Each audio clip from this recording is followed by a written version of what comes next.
এই ছেলে তাহলে এখানে? ওর জামা কাপড়ের অবস্থা দেখো, কেমন মানুষ দেখ ভাই। এক তো ময়লা জামা কাপড়, তার মধ্যে আবার ছেঁড়া। কোথা থেকে আসে এরা বুঝি না। আবার দামি রেস্টুরেন্টে খাইতে আসছে। এত দামি খাবার যখন খাইতে আসবে, একটা জামা কি কিনতে পারে না? প্রিমিস যখন এই কথাগুলো শুনে পিছন দিকে তাকায়, তখন সে দেখতে পায় সেখানে তাদের কলেজের একটা বড়লোক মেয়ে আর তাদের সাথে আরো কিছু বড়লোক ছেলেরা মিলে প্রিমিসকে নিয়ে হাসাহাসি করছিল। আর ঠিক তখন সেখানে একটি মেয়ে আসে, আর তাকে দেখেও তারা খারাপ আচরণ শুরু করে। এই যে দেখো, এক গরিবের কথা বলতে না বলতে আরেক গরিব এখানে এসে হাজির হয়েছে। এদেরকে একটু লজ্জা নাই? এত দামি হোটেলে এসে খাবার খাইতে আসে, দেখো ড্রেসের কি অবস্থা। এটা দেখে প্রিমিস বুঝতেছিল না আসলে ওরা মানুষের সাথে এত খারাপ ব্যবহার করে কিভাবে। প্রিমিস বা সেই গরিব মেয়েটি তাদের সাথে কোনো কথাই বলেনি, তবুও কেন তারা এত খারাপ আচরণ করে। কি হবে এখন? প্রিমিস কি প্রতিবাদ করবে? সেটা দেখার আগে আমরা চলে যাব ভূমিকা আর ইয়াসমিনের কাছে। ভূমিকা হঠাৎ করে সেই ইয়াসমিনের কাছে সেই ব্যাংকের বড়লোক ছেলের কথা জানতে চায়। ইয়াসমিন, আমি একটা কথা বলতে ভুলে গেছি। কিছুদিন আগে তোমাদের ব্যাংকে একটা ছেলে আসছিল না, অনেক বড় লোক। ও কি আর ব্যাংকে আসছিল? আমি না তোমাকে বলছিলাম ওই ছেলে আসলে ওর নাম্বারটা আমাকে দিতে। হ্যাঁ হ্যাঁ ঠিক আছে, কিন্তু তুমি ওর নাম্বার দিয়ে কি করবা? ইয়াসমিন তখনই বুঝে যায় তার বোন ভূমিকা প্রিমিসের পিছনে পড়তে চায়, কিন্তু সে তো আর জানে না তার বোন ইয়াসমিন আরো 2 কদম আগে চলছে। আরে নাম্বার পাইলেই তো কথা হবে, আর কথা বললেই তো সামনের দিকে আগাবে নাকি? প্লিজ ইয়াসমিন, আমি তোমার একটা কাজ করে দিলাম, এইবার তুমি আমাকে একটা কাজ করে দাও। ও আচ্ছা, কিন্তু এই ছেলেটির পর আর ব্যাংকের মধ্যে আসি নাই। যখন ও আসবে তখন ওর কাছ থেকে নাম্বার নিয়ে আমি দিব নে। আর এখন তো তুমি ওইখানে ম্যানেজার, তাই না?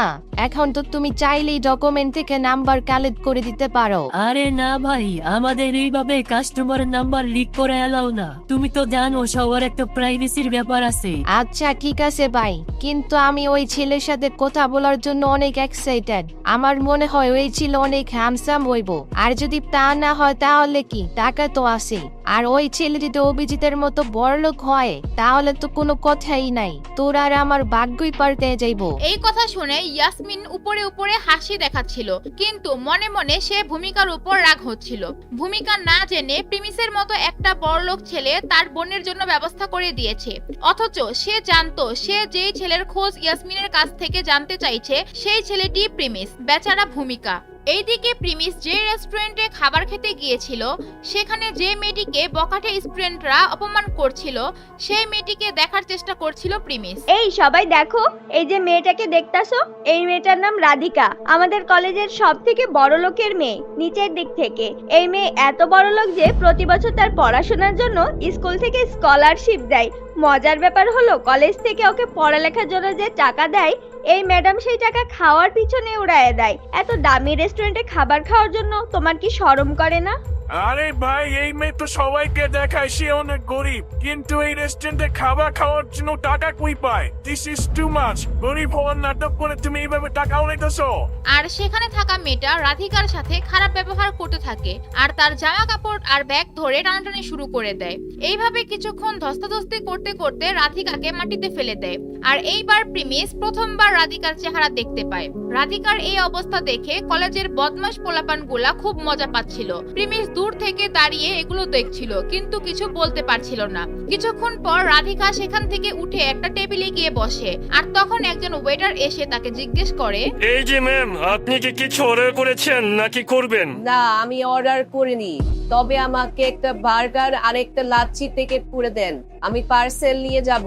একটা বার্গারের দাম ছিল 250 টাকা আর লাচ্ছির দাম ছিল 100 টাকা। রাধিকার মতো একটা মেয়ে 350 টাকা খরচ করছিল। 350 টাকা খরচ করা রাধিকার মতো মেয়ের জন্য অনেক বড় ব্যাপার ছিল।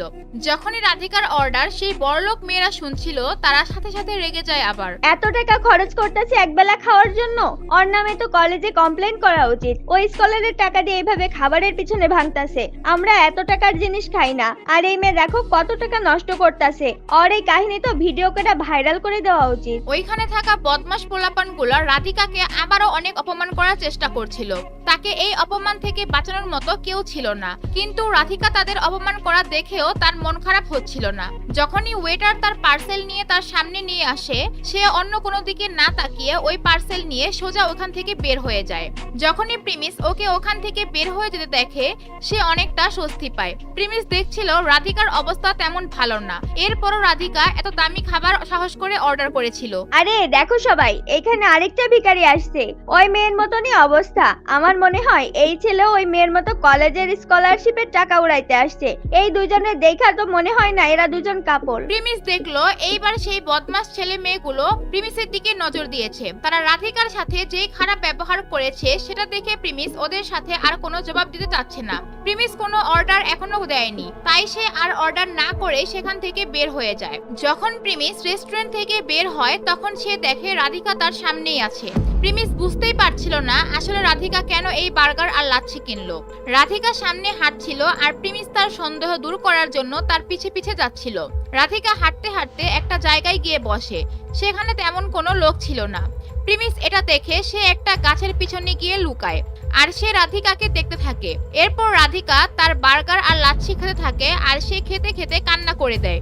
এমন না তো রাধিকা কি এই প্রথমবারের মতো বার্গার আর লাচ্ছি খাচ্ছে আর এর জন্য সে অনেক কান্না করতেছে? প্রিমিস তার এইরকম কাহিনী দেখে একটু অবাক হয়ে যায়। প্রিমিস তার একটুখানি খাবার খাওয়া দেখে সে ওইখান থেকে চলে যাওয়ার জন্য চিন্তা করে। যখনই সে চলে যেতে নিবে তখন সে দেখে রাধিকা তার খাবার নিচে রেখে দেয় আর সে দাঁড়িয়ে যায়। আরে এমনি কিভাবে কি? খাবার খাওয়া শেষ হইলে তো এই খাবার ফালাইয়া দেওয়ার কথা। ও এখানে রাইকা চলে যাইবো নাকি? এরপর প্রিমিস দেখতে পায় সেই মেয়ে সোজা হাঁটতে থাকে ব্রিজের দিকে। প্রিমিস বুঝতে পারছিল না আসলে মেয়েটি কি করতে যাচ্ছে এখন। হঠাৎ প্রিমিসের মনে হলো মেয়েটি আবার আত্মহত্যা করতে যাচ্ছে না তো আবার। প্রিমিস এইটা ভাবার সাথে সাথে রাধিকা সেই ব্রিজ থেকে লাফ দেয়। প্রিমিস যখন দেখে রাধিকা ওইখান থেকে লাফ দিচ্ছে, প্রিমিসও একটা দৌড় দিয়ে সেও ওই ব্রিজ থেকে লাফ দেয়। প্রিমিস ভালো করে সাঁতার পারে তাই সে রাধিকাকে বাঁচানোর জন্য লাফ দেয় আর ঠিক সে রাধিকাকে পানি থেকে তুলে নদীর কিনারে নিয়ে আসে। আরে তুমি এটা কি করলা?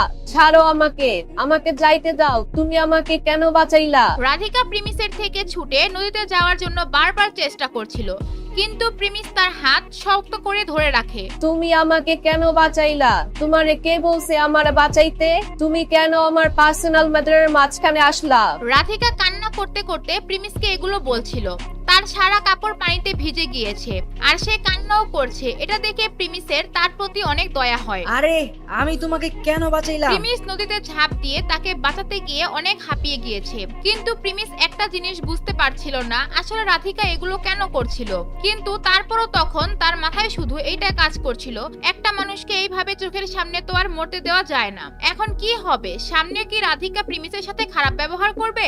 আর কে এই রাধিকা? তার আসল পরিচয় কি? কেন সে আত্মহত্যা করতে যাচ্ছিল? সেটা নেক্সট পর্বে দেখতে পাবেন। আর সেটা যদি সবার আগে দেখতে চান তাহলে দিবস গেমিং এর ইউটিউব চ্যানেলটি সাবস্ক্রাইব করে নোটিফিকেশন বাটনটি বাজিয়ে রাখেন। আর যারা ফেসবুক থেকে দেখছেন তারা পেজটা ফলো করে ভিডিওটি একটি শেয়ার করে দেন।